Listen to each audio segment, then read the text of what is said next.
Então, queridos, hoje nós vamos falar sobre o tema Uma Advertência Divina. O nosso texto base está lá em Hebreus, capítulo 12, do verso 14 ao 17. Nós vamos fazer essa leitura agora. Hebreus 12, do verso 14 ao 17. A minha versão aqui é NVI. O texto diz assim: Esforcem-se para viver em paz com todos e para serem santos. Sem santidade, ninguém verá o Senhor. Cuidem que ninguém se exclua da graça de Deus, que nenhuma raiz de amargura brote e cause perturbação, contaminando muitos. Que não haja nenhum imoral ou profano, como Esaú, que por uma única refeição vendeu seus direitos de herança como filho mais velho.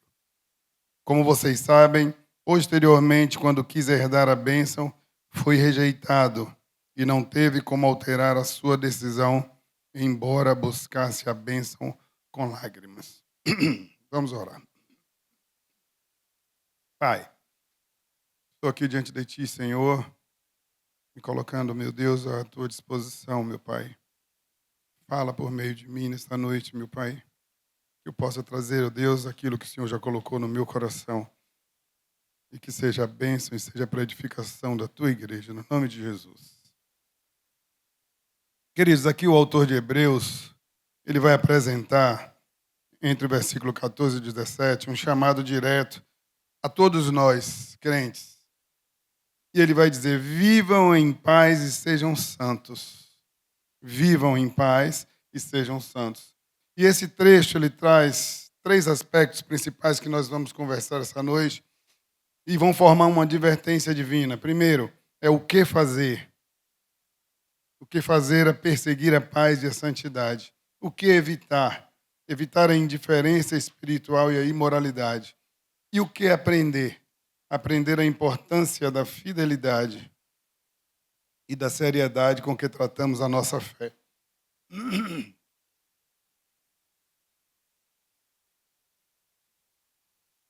Então, para começar, como buscar essa paz? Que caminho seguir para buscar essa paz?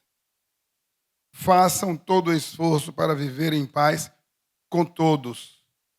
Isso é interessante, porque muitas vezes a gente faz um esforço para viver em paz com aquelas pessoas que nos são agradáveis, com aquelas pessoas que nos fazem bem. E aí é muito fácil. Mas o desafio da palavra de Deus é que nós devemos viver em paz com todos.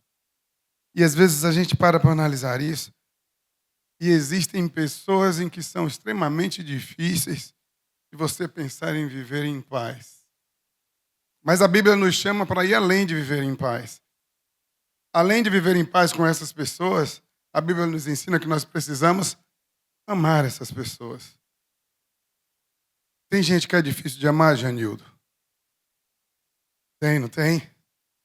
Só a graça, não é? Mas ainda assim, mesmo sendo difícil, nós precisamos amar. Nós precisamos viver em paz. E a Bíblia não faz exceção. Viver em paz com todos. E o apóstolo nos chama a um propósito claro e desafiador. Viver em paz com todas as pessoas. E esse não pode ser somente um desejo artificial, superficial, sabe? Algo que fique só no discurso. Isso precisa fazer parte da nossa prática todos os dias. Isso precisa que seja para mim e para você um objetivo. E isso requer um grande esforço. É preciso intencionalidade, é preciso compromisso. Interessante que o termo utilizado lá no original para essa palavra esforço, aokeu, que indica uma ação contínua e diligente. É como se um marqueiro estivesse aqui fazendo a preparação e mirando para acertar no alvo. Ele vai fazer aquilo com toda a destreza, com todo o cuidado, para que ele não erre o tiro. Assim deve ser o nosso esforço para viver em paz com todos. Algo constante, algo intencional, algo persistente. Nós não podemos desistir no meio do caminho. Uma ação contínua e diligente. A paz bíblica ela não vai se limitar a viver bem com as pessoas, por exemplo, que compartilham conosco a nossa fé, ou que compartilham conosco a nossa visão, ou que têm o mesmo tipo de comportamento. Nós temos visto no nosso país já há alguns anos familiares que não se falam mais por divergências políticas, por divergências de opiniões. As pessoas, nesses últimos tempos, elas estão altamente intolerantes a quem pensa diferente. Mas a Bíblia diz que nós devemos viver em paz com todos. Então eu preciso viver em paz, mesmo que com aqueles que pensam ideologicamente ou politicamente diferente de mim. Eu preciso respeitar, eu preciso viver em paz. Eu tenho o direito de não concordar, mas eu preciso viver em paz. E não é isso que a gente tem assistido no nosso país. Essa polarização política, ela tem destruído amizades, tem destruído famílias, a harmonia familiar tem ido embora, porque não temos tido a sabedoria de obedecer o que a palavra de Deus nos ensina. Viver em paz com todos, sobretudo com os nossos familiares, com os domésticos da fé. Jesus ensinou que se a nossa justiça e amor devem refletir o amor de Deus, nós precisamos buscar a paz. E buscar a paz com aqueles que também podem nos ferir ou nos provocar. Que difícil eu buscar a paz com alguém que me feriu, com alguém que me magoou, com alguém que me fez mal. Queridos, o padrão de Deus ele é muito alto. Mas nós precisamos buscar esse padrão. Nós não podemos tocar a nossa vida no nosso padrão humano. Porque no nosso padrão humano é bateu, levou. Mas não é isso que a palavra de Deus nos ensina. Mas é uma tarefa extremamente difícil você viver em paz com alguém que está lhe magoando, lhe machucando, lhe fazendo mal. Mas nós somos instados a isso. Isso inclui familiares, colegas de trabalho, membros da igreja e até aqueles que nós consideramos inimigos. E às vezes eu fico impressionado quando vejo alguns irmãos que quando passam por outro, se pudesse, atravessavam a rua para não passar perto um do outro. E congregam numa mesma igreja. Eu acho que eu não estou falando da piba, não. Né? Acho que aqui a gente não tem isso. Né? Eu espero que não. Mas isso acontece, queridos. Pessoas que não conseguem olhar no olho um do outro. Pessoas que não se suportam. Mas a palavra de Deus é que nós temos que suportar uns aos outros em amor. Isso vai nos fazer viver em paz. Então, na prática, buscar a paz implica em abrir mão de disputas e focar no que constrói relacionamentos saudáveis. E isso pode significar que você tenha que pedir perdão a alguém. Isso também pode significar que você precisa perdoar alguém. E você precisa perdoar alguém antes mesmo que essa pessoa lhe peça perdão. Você precisa perdoar antes que você perceba que há arrependimento no outro. É um padrão alto, mas esse é o padrão que nós precisamos seguir. Quando Jesus estava sendo massacrado e morto, ainda ali ele perdoou aquelas pessoas. Mas você pode dizer assim, não, pastor, mas era Jesus. Jesus era Deus. Mas nós temos um irmão como eu e como você, que estava sendo apedrejado, assassinado, e naquele momento ele diz ao Senhor, Senhor, não lhes imputes esse pecado. Ele estava exercendo perdão ali. E ele era homem como eu e como você. Se foi possível para ele, é possível para mim e para você. Então eu não preciso que o outro me peça perdão para que eu perdoe. Perdão é decisão. Você decide perdoar. E o Espírito Santo vai lhe impulsionar na direção que você escolheu. Amém, irmão? Você acredita nisso? Você crê? Porque muita gente diz que perdão é sentimento. Não, eu não sinto que tenho que perdoar. Você não precisa sentir nada. Você precisa decidir. Porque no momento que você decidir, os seus sentimentos irão acompanhar a sua decisão.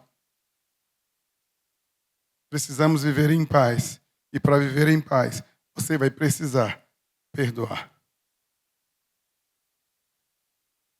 No ambiente familiar, o esforço pela paz ajuda a criar um lar harmonioso, ajuda a criar uma atmosfera onde todos podem crescer em amor e respeito. Também na igreja, essa paz é um testemunho poderoso, mostrando que nós somos o corpo de Cristo, mostrando que nós estamos unidos no mesmo Espírito. Mas, às vezes, se alguém entrar num momento de assembleia aqui, não vai perceber isso. Vai achar que é um bando de inimigos se digladiando. Porque no momento que eu quero impor as minhas ideias, eu passo por cima de tudo e de todos. E nesse momento a gente percebe que eu preciso me encher do Espírito Santo. Porque uma das características do fruto do Espírito Santo é mansidão, é domínio próprio. Então, meu irmão, se você não tem sido manso, está faltando o Espírito Santo em você. Busque se encher. Porque no momento que você estiver cheio do Espírito Santo, essas características serão visíveis nas suas atitudes e nas suas ações. É preciso encher-se do Espírito Santo para que nós consigamos viver em paz com todos. A paz, ela é autêntica quando ela reflete o caráter de Cristo em nós. E ela é fruto do nosso relacionamento com Ele. Ele é chamado Príncipe da Paz, em Isaías 9:6. E ao cultivarmos essa paz, nós somos um reflexo do reino de Deus e nós somos um canal de reconciliação entre os homens. A palavra de Deus nos orienta a sermos pacificadores.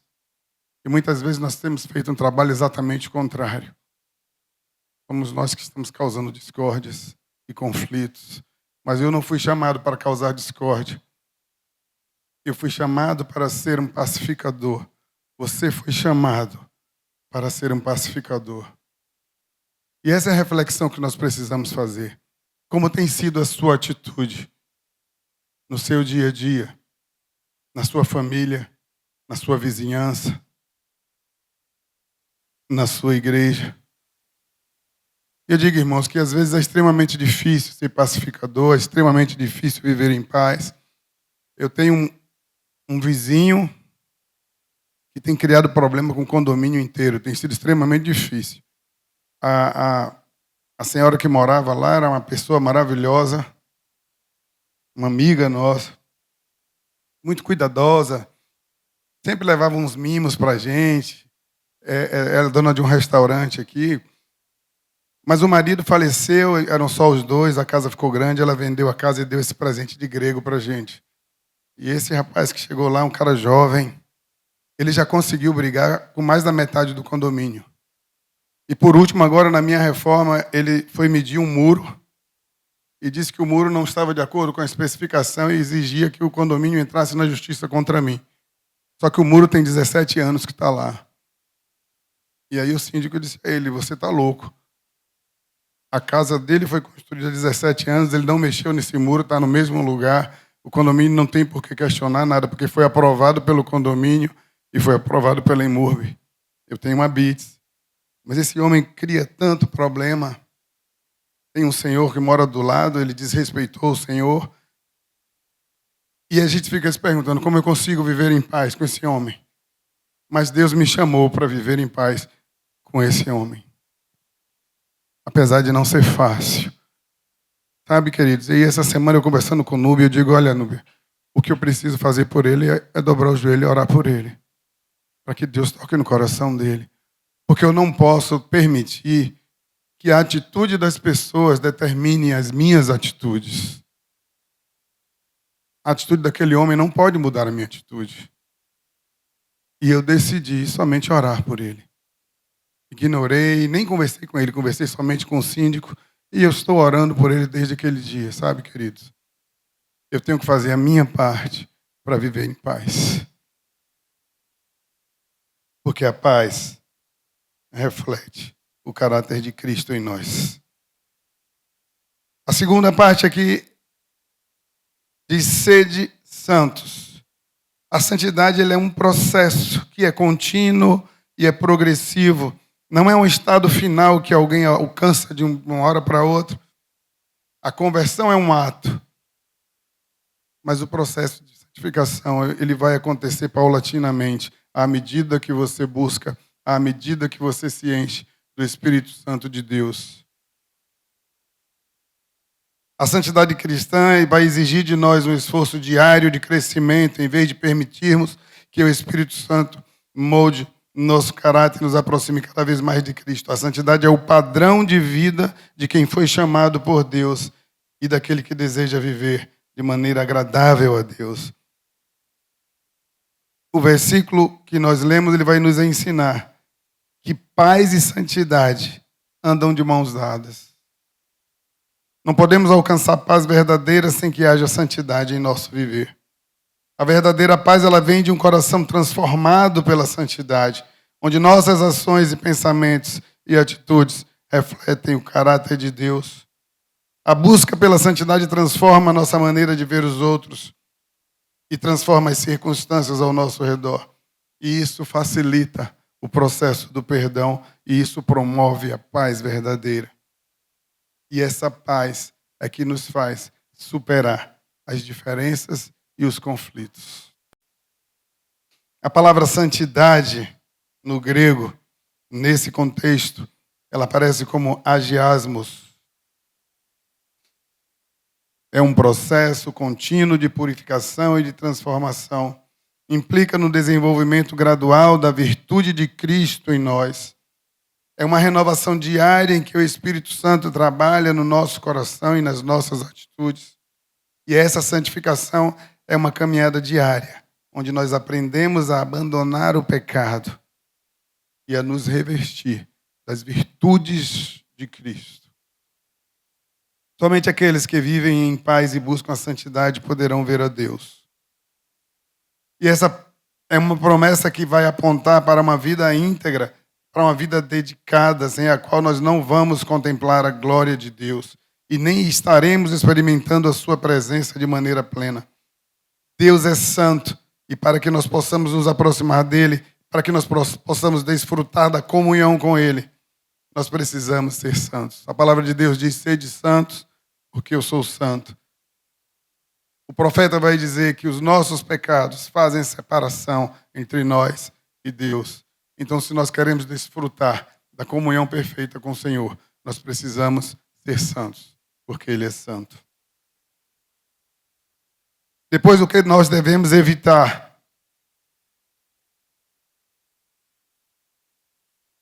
A indiferença e a imoralidade.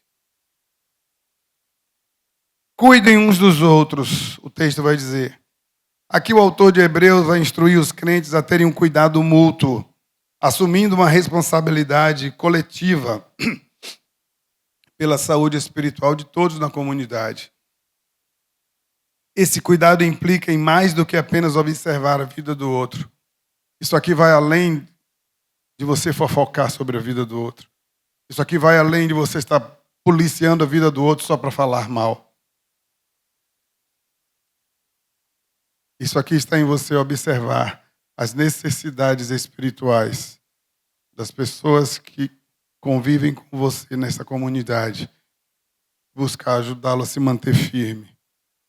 E se você perceber que o irmão está caindo, é você estender a mão para ajudá-lo a se reerguer. É você orar por ele. É você estudar a Bíblia com ele. É você dar o apoio espiritual necessário para que ele se mantenha firme e não caia. E muitas vezes nós temos tomado um caminho completamente diferente desse cuidado. Muitas vezes nós só apontamos o dedo, nós só criticamos, nós só fofocamos. Sabe, queridos, mas o papel de acusador não é nosso. Acusador é Satanás. Mas muitas vezes nós temos nos colocado a fazer o trabalho dele, apontando o dedo. O meu papel é apoiar o irmão. O meu papel é ajudá-lo a se fortalecer em Cristo. O meu papel é caminhar junto com você se você precisar de apoio espiritual. É orar por você, orar com você. E não falar mal de você. Cuidado mútuo. Cuidem uns dos outros. Esse é um chamado para se envolver ativamente e estar atento às necessidades espirituais de cada irmão, assegurando que todos permaneçam firmes na fé e na graça de Deus. A supervisão mútua entre os crentes ela é essencial para manter a fé viva e prevenir o esfriamento espiritual. E em um contexto de igreja, isso significa criar um ambiente onde as pessoas se sintam à vontade para compartilhar suas lutas, seus medos, suas dúvidas, onde possam receber suporte espiritual, onde possam receber encorajamento para prosseguir. Perguntar uns aos outros sobre o estado espiritual é uma forma de expressar esse cuidado, ajudando a fortalecer o corpo de Cristo. Portanto, o apoio mútuo na jornada espiritual, ele não apenas fortalece o indivíduo, mas protege a própria igreja contra a apostasia, o abandono da fé, seja por desânimo, por influências externas ou por falta de orientação. Nós temos a responsabilidade de caminhar juntos, sobretudo com aqueles que estão mais fracos na fé, para ajudá-los a se fortalecer e perseverar em seguir o Senhor. O texto também vai falar da raiz de amargura, e o autor usa a expressão raiz de amargura para destacar o perigo da indiferença ou da hostilidade dentro da comunidade. E quando ignorada essa amargura, ela pode crescer e se espalhar como uma erva daninha, contaminando as relações, enfraquecendo a unidade da igreja, estragando a paz na congregação. A amargura é um veneno que não afeta apenas quem carrega, mas ela tem o poder de destruir o espírito de comunhão e santidade de toda a comunidade.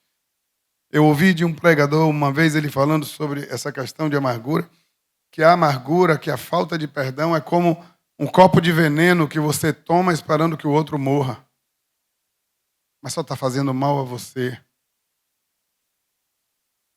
porque é uma bomba dentro de você. A falta de perdão, ela traz doenças físicas, emocionais e espirituais. Já tive experiências de ver pessoas que desenvolveram câncer por causa da falta de perdão, por causa da amargura. E é muito triste, irmãos.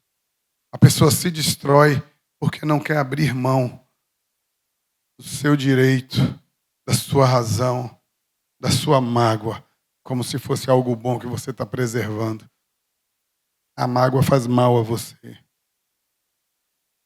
A mágoa atrapalha a sua comunhão com Deus.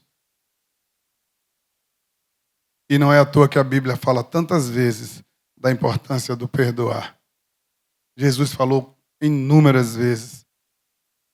Vai entregar lá a tua oferta, se lembrou que tem algo contra teu irmão, deixa lá a oferta e volta. Na oração do Pai Nosso, se nós não perdoarmos a quem nos ofendem, o Senhor também não vai nos perdoar. Não é assim que a gente pede na oração? É uma oração em que a gente pede isso. Senhor, me perdoa como eu estou perdoando. Agora imagina se Deus nos atende nessa oração. Eu acho que nós estaríamos em maus lençóis. Hein, Júnior? Se o Senhor nos perdoasse como nós perdoamos, nós estaríamos em maus lençóis, queridos. Não permita que a raiz de amargura destrua a sua vida. Então a responsabilidade mútua ela é fundamental para o crescimento espiritual e a saúde da igreja. E a responsabilidade de pastores, líderes, demais membros da igreja, que vão desempenhar papéis complementares nesse processo, são chamados a cultivar uma comunidade unida, onde a comunhão e o amor sejam a prioridade. Através do pastoreio, de encorajamento e da edificação mútua, fortalecemos os laços espirituais e evitamos a fragmentação que a indiferença e a falta de cuidado podem provocar. Evitar a imoralidade, que ninguém seja imoral. A imoralidade é aqui representada pela figura de Esaú. Esaú trocou a sua primogenitura por um prato de comida, revelando desprezo pela bênção de Deus em favor de desejos temporários. Queridos, por causa de desejos temporários, as pessoas estão abrindo mão de uma riqueza eterna. A indústria de pornografia é a indústria que mais fatura no mundo. Essa é uma estatística triste.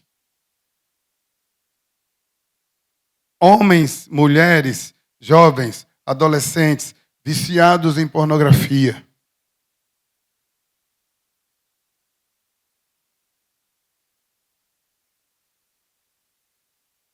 E é muito triste, porque isso arrebenta com a vida espiritual.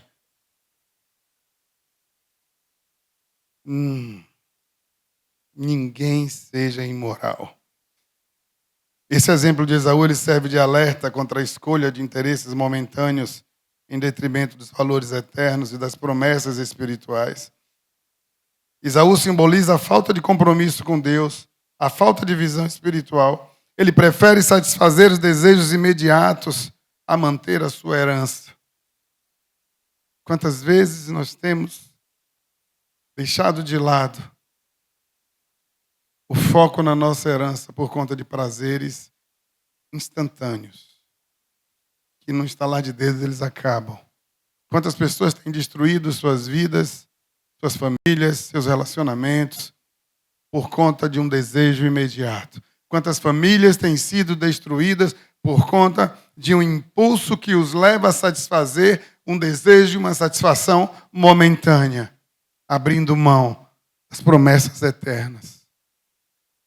Nós precisamos estar cuidando das nossas vidas para que a gente não tropece na imoralidade.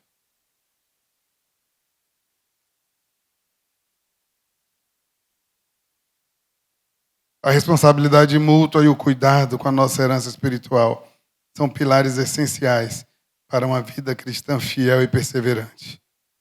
O texto de Hebreus 12, de 15 e 16 vai nos lembrar que viver em comunidade vai exigir envolvimento ativo e sincero na vida uns dos outros, ao mesmo tempo em que traz um alerta sobre o perigo das escolhas que ignoram o valor da bênção de Deus. Quando falo em escolha, eu sempre gosto de lembrar do jovem Daniel. Sempre gosto de me reportar a isso. Porque a Bíblia vai dizer que Daniel esteve diante do banquete do rei, que lhe foi oferecido. Mas o texto vai dizer, Daniel escolheu não se contaminar com os manjares do rei. Queridos, todos os dias, os manjares do rei desse mundo estão diante de nós. E essa é uma escolha que eu e você precisamos fazer todos os dias. Escolher não se contaminar com esses manjares que trazem satisfação momentânea, mas que podem levar a caminho de morte. É assim que Provérbios vai dizer. Por último, o que aprender? Seriedade espiritual e cuidado com a apostasia. Ao vender seu direito de primogenitura, Esaú abriu mão das promessas espirituais. Esaú é um exemplo contundente das consequências de se desprezar as bênçãos de Deus em favor de satisfações momentâneas. Ao trocar sua primogenitura por um prato de comida, ele renunciou ao direito espiritual de ser o herdeiro de promessas que não poderiam ser recuperadas. E mesmo quando quis mais tarde reaver o que perdera, ele não encontrou arrependimento verdadeiro. Esse episódio ressalta a seriedade e a irrevogabilidade de certas decisões espirituais que nós tomamos. E isso serve como alerta para que não tratemos as bênçãos de Deus com desprezo ou com desdém. É preciso levar a sério as promessas do Senhor para as nossas vidas. A história de Esaú ela vai nos ensinar que aqueles que abandonam a fé, aqueles que desprezam as bênçãos de Deus, enfrentam consequências sérias e duradouras. E essas consequências não serão só no julgamento final.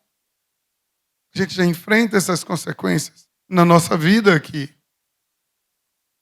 A palavra de Deus diz que a obediência precede a bênção. Você quer viver uma vida abençoada? Você precisa ser alguém obediente.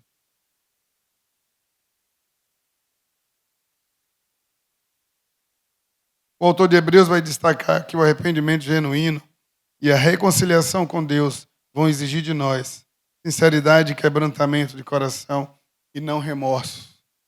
E há uma diferença grande. A gente vê as duas situações. Hoje o pastor falou da questão de Pedro, como Jesus restaura Pedro após Pedro ter negado. E a gente vai ver, Pedro negou Jesus, Pedro chorou. Judas traiu Jesus e Judas chorou, mas o choro de Judas foi um choro de remorso. Não gerou arrependimento. Isso o levou à morte. O choro de Pedro foi um choro de arrependimento que gerou mudança de atitude e o transformou no grande nome do Evangelho. Que o seu choro, que o meu choro, seja um choro de arrependimento genuíno e que nos leve a uma mudança de atitude, que nos leve a um verdadeiro comprometimento com o Senhor, que nos leve a um verdadeiro comprometimento com as promessas do Senhor para as nossas vidas, que nos leve a um comprometimento com as coisas que são eternas.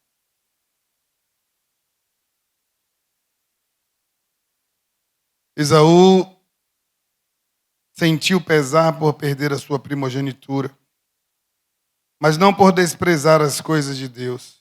Nós somos chamados a valorizar as bênçãos espirituais acima de tudo. É preciso ter um coração íntegro e comprometido para que nós possamos viver de forma que valorizemos a herança espiritual e a vida que Deus nos dá, nos promete. Cuidado, esse cuidado espiritual mútuo em um mundo altamente individualista é extremamente difícil de acontecer. Porque nós normalmente estamos acostumados a olhar somente para nós e para os nossos próprios interesses. Às vezes tem alguém passando necessidade do nosso lado e a gente não enxerga.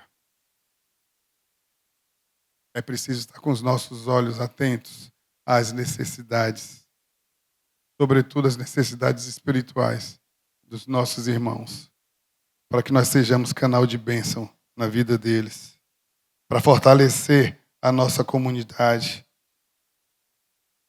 Para concluir, queridos, aprender com a experiência de Esaú é entender que nossas escolhas têm consequências profundas. Viver com seriedade espiritual é tratar com reverência a comunhão com Deus e as bênçãos que Ele nos concede. Sabendo que assim como uma colheita depende do cuidado do agricultor, o crescimento espiritual também depende do cuidado mútuo. Quando a igreja compreende e valoriza o seu papel no fortalecimento de cada membro, evita-se a apostasia e promove-se um ambiente de santidade e edificação, onde todos podem perseverar firmes na fé e em harmonia uns com os outros. Então esse trecho de Hebreus nos chama à responsabilidade mútua, nos chama à busca pela paz e santidade e nos chama também ao zelo pela fé. E nós devemos estar atentos para não perder a graça de Deus sobre nós, por causa de negligência espiritual. Que nós não sejamos como Esaú, que vendeu o direito como filhos de Deus por interesses momentâneos. Não podemos abrir mão das bênçãos espirituais e eternas por prazeres momentâneos, por coisas efêmeras, por coisas que passam. Ao trilhar esse caminho, buscamos a paz e a santidade, para que um dia nós possamos ver o Senhor. Que essa reflexão possa nos levar a uma mudança de atitude com relação às promessas que o Senhor tem para as nossas vidas. Que isso nos leve a uma reflexão sobre os nossos relacionamentos uns com os outros. Que isso nos leve a ter a consciência que somos chamados a sermos pacificadores, a viver em paz com todos. E que isso traga para nós a responsabilidade de cuidar um do outro. Que bom quando a gente se sente cuidado pelo outro. Que bom quando nós nos sentimos abraçados. Que bom quando nós nos sentimos acolhidos quando estamos fracos e não apontados. Que bom quando o irmão chega e diz: estou orando por você. Como aquece o coração. Que essa seja a nossa atitude, queridos. Que o Senhor nos impulsione nessa direção e que nós sejamos uma igreja que prioriza esse cuidado mútuo. Que o Senhor nos abençoe.